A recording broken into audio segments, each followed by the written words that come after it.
Et bonjour, c'est Nicolas de Immobilier Compagnie, bienvenue dans cette nouvelle émission. Et cette émission, je te le dis directement, elle va être un petit peu plus particulière que les émissions habituelles, puisque c'est une émission qui va être beaucoup plus courte, beaucoup plus fun, mais aussi qui va véhiculer un message d'espoir à tous ceux qui m'écoutent. C'est une bouteille que je lance à la mer, je la gardais dans un coin, j'avais vraiment envie de la faire.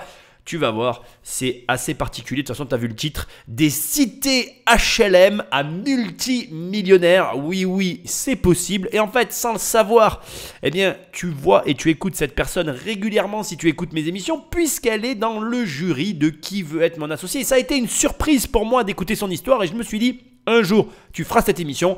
Un mois un peu sympa pendant le ski. Alors peut-être que tu es au ski, peut-être que tu y es pas. Dans tous les cas, que tu y sois ou pas, tu peux écouter cette émission qui va être relativement simple et rapide, mais qui en même temps va être extrêmement efficace. Avant que je la lance, je vais te rappeler l'usage. Laisse-moi des étoiles et un commentaire là où tu écoutes l'émission, parce que c'est ce qui m'aide encore le mieux à référencer les podcasts. Ou alors tu prends le téléphone d'un ami et tu l'abonnes sauvagement à l'émission. Sinon tu vas sur Amazon, tu tapes riche, tu as mon livre qui apparaît, Devenir riche sans argent, ou tu tapes crise financière. Dans mon autre livre qui apparaît, Survivre à une crise financière. Je te dis tout de suite que cette année, nous sommes en 2025, il va y avoir pas un, mais deux nouveaux livres. Alors, il y en a un que tu connais qui sont les secrets de la SCI qui va juste être réédité, amélioré et garni de tout un tas de bonus. Enfin bref, ça va être un nouveau livre. Même si tu l'as lu, je t'inviterai à le relire parce que je pense qu'il va valoir le détour. Et il y a un autre livre qui arrive, qui est en préparation. Et celui-là, j'ai hâte de le sortir. J'ai hâte que tu l'aies dans les mains et j'ai hâte d'avoir tes retours. Mais on en parle, j'espère, prochainement. Et enfin, il y a mon site immobiliercompagnie.com. Dans l'onglet livres, il y a mes livres. Dans l'onglet formation, il y a mes formations. Et dans l'onglet coaching, tu peux réserver un coaching avec moi. Sans plus de transition, Patrick Magnéto. Je suis Stéphanie Delestre, je suis entrepreneur et investisseur. J'ai notamment fondé la start-up Capa. C'est un site internet pour mieux rapprocher les offres d'emploi en intérim des personnes en recherche d'emploi. J'ai passé mon enfance dans une cité à Vitry-sur-Seine. J'habitais dans cet escalier, donc escalier L. Ma chambre était juste là au deuxième étage. C'est là où j'ai passé toute mon enfance, quoi. Toute l'émission que tu vas écouter tient dans cette introduction. Stéphanie est née en cité HLM et elle a créé sa boîte, ce qui l'a sortie de sa condition sociale. J'entends très souvent des gens qui me disent « c'est impossible de changer de condition sociale, etc. etc. » Là, on a la preuve que l'entrepreneuriat ouvre la perspective à tout le monde de refaçonner son histoire. J'ai une question à te poser. Est-ce que tu penses que c'était facile pour elle en HLM de créer son entreprise? Est-ce que tu penses qu'elle a eu une vie facile? Est-ce que tu penses qu'elle avait un point de départ idéal pour créer son entreprise? La réponse, tu la connais, j'ai pas besoin que tu répondes. C'est non. Elle était dans la pire des configurations pour lancer sa boîte. Pourtant, elle l'a quand même fait. Et pourtant, comme tu vas le voir, elle a quand même réussi. Le vrai problème n'est pas de savoir si ton point de départ est à ton avantage ou à ton inconvénient au final. Le vrai problème, c'est de trouver le moyen de te lancer et aussi de trouver l'axe par lequel tu vas créer le projet, la société qui va te permettre de réécrire ton histoire. On a tous un point de départ différent, certains à leurs avantages, d'autres à leurs inconvénients, et ça n'a pas d'importance au final. Ce qui est important, c'est les choix que tu fais aujourd'hui. Et même si au moment où tu m'écoutes, tu as fait une succession de choix qui t'ont conduit à un point qui ne te convient pas, que ta vie ne te satisfait pas, ça n'est pas grave. Tu peux encore changer ces choix, tu peux encore évoluer, tu peux encore te réorienter et réécrire ta propre histoire, peu importe ton âge, peu importe ta situation, peu importe ta condition actuelle. Le vrai message qu'il y a de caché dans cette introduction et le vrai message que je veux te faire passer, c'est que Stéphanie, elle y a cru. Stéphanie, dans sa cité, ses rêves, elle ne les a jamais abandonnés. Même si tout était contre elle, même si l'environnement, les moyens auxquels elle avait accès, les ressources qui étaient les siennes n'étaient pas en sa faveur, elle n'a jamais abandonné ses rêves et elle n'a jamais abandonné tout court.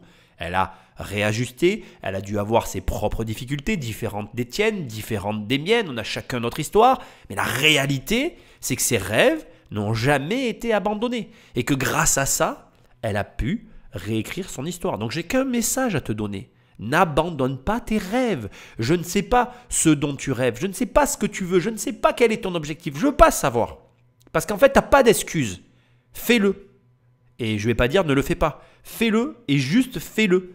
Prends le temps qu'il faut. Fais avec les moyens du bord. Passe à l'action et tu auras des résultats. N'abandonne pas tes rêves. Fais comme Stéphanie. Quand j'étais petite, mon rêve, c'était soit de travailler dans un supermarché, soit de travailler dans une usine. J'ai commencé d'ailleurs à bosser très tôt, vers l'âge de 14 ans, pour me payer mes études. Et puis, j'ai eu la chance de rejoindre un grand groupe qui m'a formée à tous les métiers importants pour être entrepreneur. Et tu vois, ce qui est intéressant dans son histoire, c'est qu'elle a rejoint un grand groupe, là où beaucoup de gens meurent dans les grands groupes parce qu'ils se sentent étouffés, parce que le travail ne leur convient pas. La manière dont elle en parle, elle est enjouée et tu sens que ça l'a portée, ça l'a construite. Elle n'a pas vu ça comme un point négatif, elle en a fait une force et elle a dû pourtant vivre les mêmes points négatifs que toi. Je veux dire, elle venait d'une cité, elle a travaillé pour financer ses études, elle n'avait pas particulièrement d'avantage quel qu'il soit sur ta personne, peut-être à part sa force de travail sur lequel on aurait matière à discuter. Et encore, ce que j'essaye de te montrer, c'est que la perception que tu as des choses conditionne grandement bien finalement la construction que tu vas avoir dans la vie, ta propre construction. C'est de ça dont je parle. Toujours dans la vie, ce qui nous arrive, ce qui t'arrive et ce qui m'arrive. Par exemple, imaginons qu'il nous arrive la même situation. Eh bien, l'un de nous deux pourrait le voir négativement et l'autre positivement et inversement, ce qui veut dire qu'en fait, il n'y a pas de bonne ou de mauvaise situation, il n'y a qu'une perspective, une appréciation qui varie en fonction des individus. Ce qui m'amène à un point, à mon sens, encore plus intéressant, qui est que finalement, rien n'est jamais négatif. La seule chose qui soit négatif ou positif, c'est le choix que tu fais de porter un regard négatif ou positif sur les choses qui t'arrivent. Alors j'ai une question à te poser, c'est très simple et qui j'espère te fera réfléchir. Puisque au final, le choix de voir les événements qui t'arrivent positivement ou négativement t'appartient. Puisque c'est toi qui choisis de les voir négativement ou positivement. Pourquoi tu choisis de les voir négativement ? En fait, il n'y a pas de négatif. Tout peut être vu positivement. Et quand tu sais que le positif entraîne du positif et que généralement le négatif entraîne du négatif et que la vie comme ça, c'est des cercles dans lesquels on s'enferme, des spirales. Pourquoi tu choisis de voir les choses de façon négative ? Puisque tu as le choix. Je te demande d'y réfléchir. En 2011, j'ai lancé Kappa. Ça a été un succès immédiat, puisqu'il y a eu plus de 5 millions de Français et de Françaises qui se sont inscrits. Kappa a été acheté par le leader mondial Adecco en septembre 2021. Et c'est vrai que ce jour-là, c'est un des plus beaux jours de ma vie, parce que quand vous êtes une entrepreneure française venant de la cité à Vitry-sur-Seine, c'est un énorme succès, une énorme reconnaissance. Et maintenant, on est sur le point où si on discutait, toi et moi, assis autour d'une bière, bon je bois pas d'alcool, mais autour d'un feu, de cheminée, tu vois, ben, peu importe, un endroit sympa, hein on pourrait sur ce sujet-là débattre parce qu'effectivement, c'est le point dans son histoire qui est sujet à débat, puisque elle lance son entreprise, c'est un succès immédiat. Certains vont dire, elle a eu de la chance. Si elle était là, Stéphanie nous dirait peut-être qu'elle a travaillé pour ça, que c'est le résultat de son expérience. Peu importe. Moi, je pense qu'il y a de la chance dans son parcours. Elle crée une start-up en 2011, bien avant la mode des start-up, à un moment donné qui était carrément propice, à un moment donné où l'argent coulait à flot. Et encore, laisse-moi te dire qu'il y a eu un meilleur moment de la start-up, les années 2000. Alors là, c'était l'euphorie. Tu pouvais monter un projet bidon et tu levais des fonds.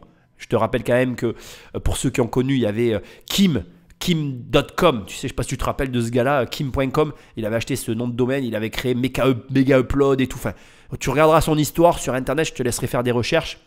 Le gars avait quand même levé de l'argent en vendant une start-up bidon. Enfin bref, il y a eu des belles époques où l'argent coulait à flot sans forcer et où forcément, du coup, il y avait de l'argent. Bon bref, tu as compris un peu l'idée. Là où je veux en venir, c'est quoi ? C'est que oui, sur ce point-là, on pourrait poser du débat, on pourrait poser un petit peu, je dirais, des vrais questionnements sur est-ce que finalement c'est la chance qui l'a amené à générer cet énorme attrait autour de sa société ? Est-ce que c'est son travail ? Je n'ai pas la réponse, je ne prétends pas l'avoir. Cet élément-là, effectivement, il faut un petit peu l'isoler et le prendre avec des pincettes. Et dans tes analyses, quand tu vas regarder des personnes où tu vas essayer de comprendre comment elles ont gagné leur argent, il faut que tu sois capable, comme je suis en train de le faire là, de te dire, ok, cet élément-là, il est lié quand même d'une manière ou d'une autre à de la chance et je ne peux pas tabler ma stratégie sur cette partie-là. Parce que je ne pourrais pas reproduire les conditions économiques, les conditions générales de 2011. Parce qu'il faut savoir qu'en 2011, c'était la crise dans l'immobilier, c'était la crise sur les marchés financiers suite à la crise des subprimes, mais dans le marché des startups, c'était l'euphorie, l'emballement et c'était le début du cycle. Donc encore une fois, comme toujours, il y a des périodes, il faut savoir les analyser, il faut prendre ce qu'il y a de bon, il ne faut pas ignorer ce qu'il y a de mauvais, il faut regarder en face les sujets sur lesquels il y a de la chance et toi, tu dois construire ta stratégie et tes réflexions en fonction de ton analyse. Il faut toujours regarder les réussites de plusieurs personnes, essayer de comprendre comment elles ont fait et dupliquer tout ce qui est duplicable pour justement gagner du temps. Mais c'est heureusement l'objet de ces émissions. Patrick Magnéto. Le fait de vendre Kappa, ça m'a apporté de l'argent. Et cet argent, en fait, pour moi, il a la valeur de la liberté. Relancer une entreprise aujourd'hui et d'investir dans des entreprises qui nous aident à changer le monde. Et ce point-là, il est excellentissime parce que c'est exactement l'essence de mon travail. Alors toi, peut-être qui m'écoutes, tu ne peux pas vendre une entreprise des millions et tu n'accéderas pas comme elle à la même sérénité financière, à la même liberté financière, à la même échelle aussi, puisqu'elle a encaissé des dizaines de millions d'euros sur la vente de sa start-up. Mais par contre, l'énorme avantage, c'est que mes méthodes de travail, mes formations, mes livres t'apprennent à construire une indépendance financière avec des placements immobiliers qui te permettront, à moindre échelle bien évidemment, d'atteindre cette indépendance financière et d'avoir le choix de ce que tu vas vouloir faire. C'est exactement ce que je viens de te dire juste avant. Prends dans le parcours entrepreneurial de toutes les personnes que tu suis, les parties avec lesquelles tu vas pouvoir dupliquer dans ta propre existence le modèle afin d'obtenir le même résultat. Pour tout entrepreneur que tu regardes, pour tout investisseur que tu observes, il y a toujours une partie qui est duplicable et qui va t'amener des bénéfices intéressants dans ta vie. Ce que j'essaye de te dire de manière tout à fait claire, c'est que tu peux aujourd'hui dans ta situation, investir dans l'immobilier, investir sur les marchés financiers, gagner de l'argent. Et avec cet argent que tu vas gagner, tu vas pouvoir atteindre une forme d'indépendance financière. Encore une fois, j'insiste, à une moindre échelle, en fonction de tes moyens bien évidemment. Mais une fois que tu l'auras atteint, tu vas avoir des choix de vie. Et c'est ces choix de vie qui offrent généralement les plus belles opportunités. Moi, je gagne plus d'argent depuis que je choisis mes projets professionnels, depuis que je choisis ma vie, que pendant la période où je la subissais, mais comme la plupart d'entre nous, et comme sûrement toi qui m'écoutes. Donc si toi aussi tu veux choisir ta vie, eh bien pour la choisir, atteins l'indépendance financière. Pour l'atteindre, forme-toi, lis des livres, suis des formations, tu as mes liens dans la description un peu partout. Tu peux rejoindre mon groupe, apprendre de la même manière à placer ton argent dans l'immobilier, dans les entreprises, dans les marchés financiers et tu vas pouvoir à un moment donné ou à un autre changer de travail, créer ton travail. Moi, en tout cas, je t'inciterai toujours à travailler parce que je pense que le travail, c'est la santé, parce que je pense que le travail, c'est aussi la connexion au monde qui nous entoure, à la société, ce qui te permet de prendre des décisions importantes par rapport à ton patrimoine. Parce que quand tu gères un patrimoine, le tout, c'est de ne pas le perdre. Comme je le dis souvent, c'est plus simple de construire un patrimoine en partant de rien que de le garder. Les gens sous-estiment complètement la difficulté qu'il y a autour du fait de conserver le patrimoine qu'on a acquis. C'est beaucoup plus facile d'ailleurs de perdre de l'argent que d'en gagner. Mais il y a beaucoup de gens qui ignorent cette réalité. Enfin bref, dans tous les cas, voilà, je te le dis, développe un patrimoine qui va te rapporter de l'argent et qui va te permettre d'aller dans la direction que tu souhaites. Et même si elle a vendu son entreprise plusieurs dizaines de millions d'euros, Stéphanie a toujours su rester simple. Je suis vraiment madame tout le monde. Par exemple, je vais voir ma maman tous les week-ends à Vitry-sur-Seine et pour ça, je prends ma ligne 14 et mon RERC. C'est cette proximité avec la vraie vie qui fait que je suis bien aujourd'hui et que j'aime ma vie, quoi. Je sais d'où je viens, j'ai pas changé et j'ai pas envie de changer. Et ça, c'est tout simplement mon passage de cœur, sans dire que c'est mon passage préféré. C'est un passage que j'affectionne particulièrement parce que je pense, et je crois d'ailleurs, que comme elle le dit, il ne faut pas oublier d'où on vient, que tu peux avoir de l'argent et rester connecté à la réalité en ayant conscience des sommes que l'on dépense, des montants qui sont plus ou moins importants en fonction des niveaux auxquels chaque personne dans la société se situe. Moi aujourd'hui par exemple, j'ai la chance de bien gagner ma vie et pour autant, j'ai aussi, j'estime, la chance d'avoir gardé la conscience des sommes d'argent qui sont élevées ou pas élevées en fonction des différents niveaux sociaux.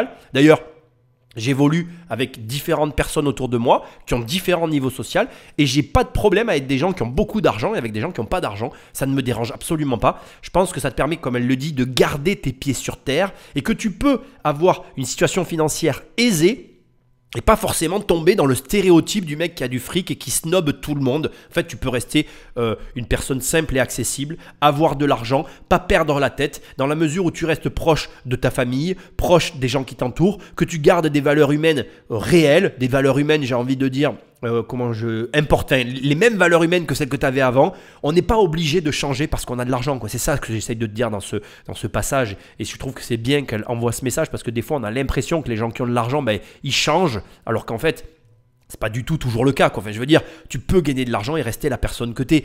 Après, si tu veux rester cette même personne, comme elle l'a dit, il ne faut pas que tu commences à tout changer dans ta vie. D'ailleurs, les plus grosses erreurs financières, c'est quand tu vas commencer à augmenter tes charges, c'est quand tu vas commencer à faire des choix qui vont mettre à mal finalement ton quotidien. Et ça, si je peux me permettre, tu as tout intérêt à l'éviter. Et pour ça, malgré que tu gagnes plus d'argent, tu essayes de pas forcément changer ta vie. Et crois-moi, même si tu ne changes pas ta vie au quotidien, il va y avoir des moments où parce que tu as de l'argent, tu vas avoir des choix plus agréables. Et ces petits choix qui sont là, c'est-à-dire le fait que peut-être tu ne vas pas faire tes comptes, le fait que tu vas pouvoir partir en voyage où tu veux, tu vois, ces moments de vie, tu vas les apprécier beaucoup plus parce que finalement, tu n'auras pas beaucoup changé ta vie. Et ce n'est pas, à mon sens, très compliqué de rester la personne que l'on est avec ou sans argent dans la mesure où on reste fidèle à ce qu'on a toujours été. Voilà. C'est le message aussi que j'ai envie de faire passer au travers de ce qu'elle dit déjà, parce que c'est pas moi qui le fais passer, c'est elle. Mais je suis complètement d'accord avec elle. Tu peux avoir de l'argent et pas forcément tomber dans le stéréotype de ces gars qui ont plein de fric, qui te crachent l'argent à la figure parce qu'ils ont envie de te le montrer. Et tu peux même avoir des plaisirs personnels et rester discret parce que justement, tu ne veux vexer personne. Tu peux avoir des goûts de luxe, ne pas forcément les afficher. Tu peux avoir des collections qui coûtent très cher et les gens vont passer devant parce qu'ils ne vont pas savoir forcément ce que c'est. Ce que j'essaye de te dire, c'est qu'il y a des gens qui ont de l'argent, ça se voit pas forcément, ils sont très heureux comme ça et dans tous les moments de leur vie où ils vont avoir des choix à faire, à ce moment-là, le fait qu'ils ont de l'argent, ça se manifeste et ils en profitent réellement. Là où toi, tu devras faire des concessions, eux n'en font pas et pour autant, tu ne sais pas forcément qu'ils ont beaucoup d'argent. Et pour moi, c'est une manière de vivre tout à fait cohérente qui te permet de garder les pieds sur terre et de ne pas te perdre dans des méandres de complications qui n'ont plus aucun lien avec la réalité. Bon, je ne sais pas si tu as compris la fin, mais toi-même tu sais.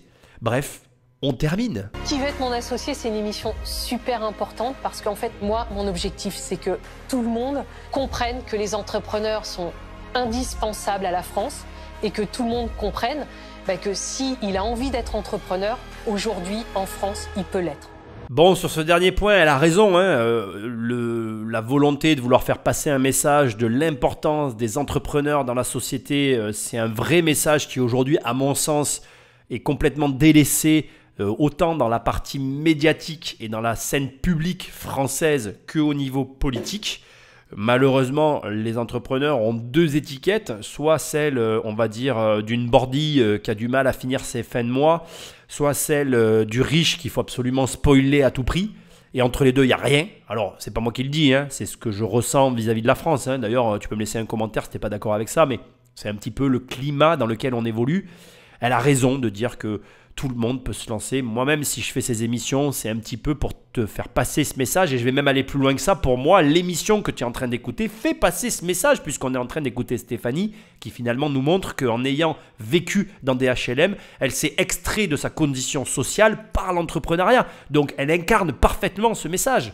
Mais malheureusement, je pense qu'on est dans un pays où il y a une haine du riche qui vient perturber ce tableau et c'est très dommage parce que la plupart des gens n'ont pas l'air de vouloir entendre ni même comprendre qu'en réalité on est une société, qu'une société pour exister elle a besoin de cet ensemble d'entrepreneurs, de salariés, d'hommes politiques d'ailleurs. Moi je reconnais qu'il y a besoin de tout. Mais aujourd'hui en France il y a un climat qui n'est pas favorable au développement de l'entrepreneuriat. Et toi qui m'écoutes, je voudrais moi aussi te faire passer le même message que Stéphanie. tu peux créer ta boîte. Tu peux créer ta boîte et réussir.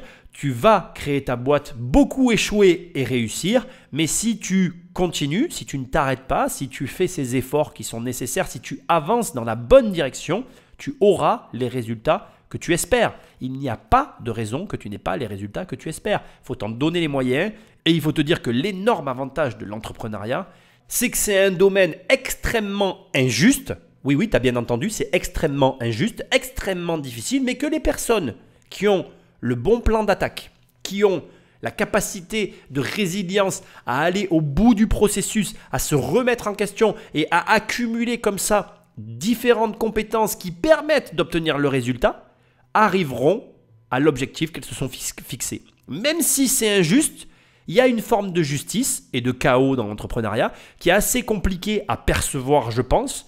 Et dans ce marasme général, eh bien, tu serais surpris de voir qu'il y a quand même beaucoup de gens qui s'en sortent. Ça reste au demeurant une passion qui prend aux tripes.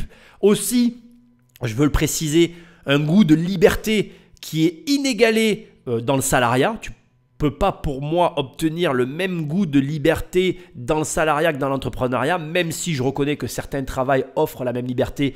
Il y a quand même un degré de liberté qui est sans limite dans l'entrepreneuriat parce que quand tu oses rêver grand et pousser la machine, tu te rends compte que tu peux vraiment dépasser toutes les limites, d'ailleurs du raisonnable et de toutes les limites que tu peux imaginer. Ça crée des histoires et des aventures formidables, mais voilà, faut-il encore oser s'y lancer et c'est un peu l'objectif de mes émissions, de te montrer qu'en fait tu es capable de le faire et j'espère t'aider dans ce processus. En tout cas, c'est tout ce que j'essaye de faire et Stéphanie nous a montré aujourd'hui que peu importe ta situation est le meilleur point de départ pour obtenir les plus gros résultats, même ceux que tu n'oses imaginer. Like, partage, laisse-moi un commentaire là où tu m'écoutes, va sur Amazon, tu tapes riche, tu tapes crise financière, sinon tu vas sur immobiliercompagnie.com, il y a mes coachings, mes formations, mes programmes, je suis pas inquiet, tu vas trouver et moi je te dis à très bientôt dans une prochaine vidéo. Salut!